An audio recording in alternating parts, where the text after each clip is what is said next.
Thames Water has been fined more than £3 million for pumping sewage into rivers. It turned the water black. A court heard today that millions of litres of undiluted waste was dumped into water near Gatwick. It killed over 1,000 fish. The company pleaded guilty to 4 charges.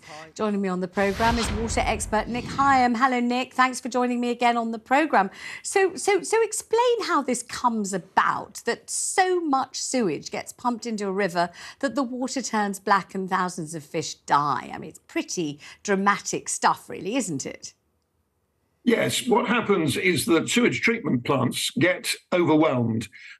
We have in this country, not everywhere, but in many places, a system in which we combine in a single sewer the stuff that you flush down your loo, which is toxic and horrid and needs treatment, and the stuff that falls from the sky as rain and runs off the surface of the ground, which is much less toxic and often actually doesn't need treatment at all.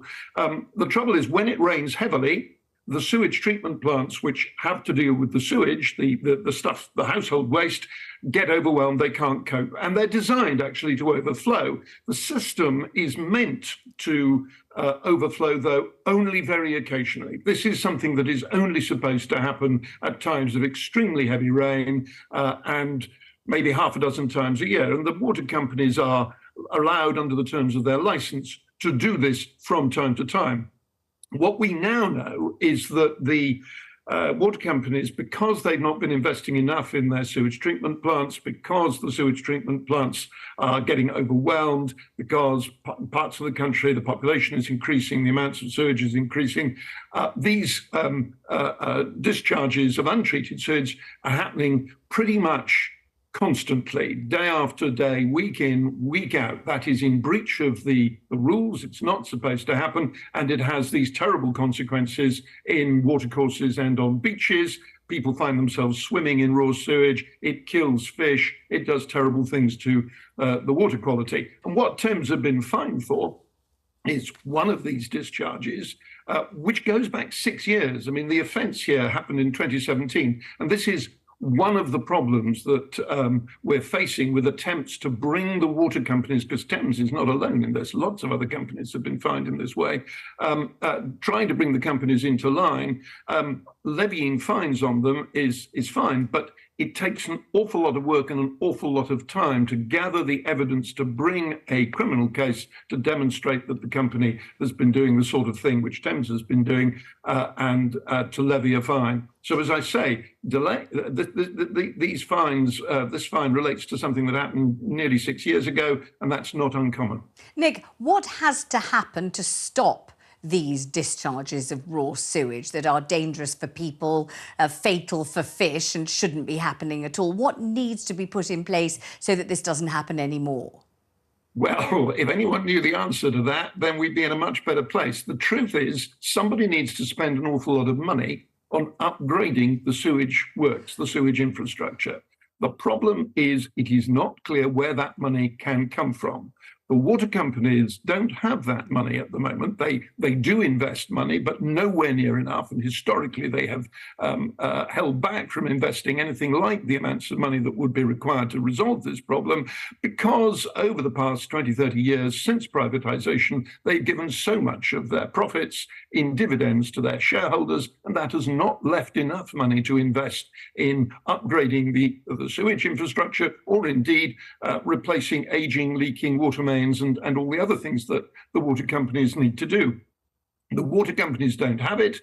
The government is one remove from this, and I can almost guarantee will be very reluctant to put any money into solving this problem, which means it's probably us, the consumer, who will be expected to pay through higher water bills. And of course, it's wonderful when a water company gets called out, somebody points the finger, they say, you've been guilty of this, we're going to fine you.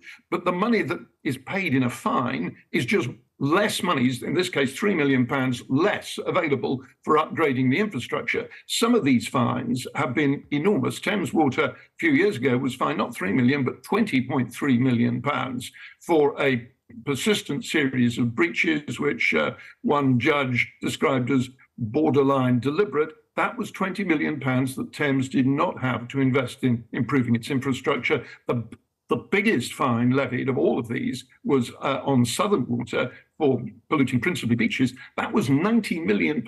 Wonderful, you say. They're really being punished for this, except that's £90 million that is not available to invest. And indeed, it was such a big fine that it jeopardized the financial stability of Southern Water as a company. There is no easy answer to this. Would that there were, but it's going to take a very long time and a great deal of money to fix, unfortunately. And we're just going to have to get used to the fact that these sewage discharges are going to go on for probably years to come. In one line or less, what's the worst case scenario if sewage keeps on being discharged into our seas and our rivers in this way? I mean, we can get very ill, can't we? All sorts of things could happen, couldn't they? We could get ill, the fish could die, our fresh drinking water could become progressively more difficult to treat that and supply clean drinking water if it's been taken out of rivers that have been badly polluted with sewage.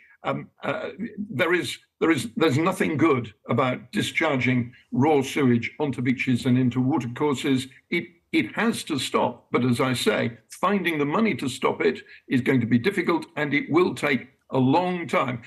Just one last thing. It is worth pointing out that there has been an apparent spike in these discharges. People say, oh, many more of these discharges taking place. Actually, that's because, to do them credit, the water companies and the regulator, the Environment Agency, have improved the monitoring of these things. So we now know more about them. Nick, I must stop you there. Thank you very much indeed for joining me.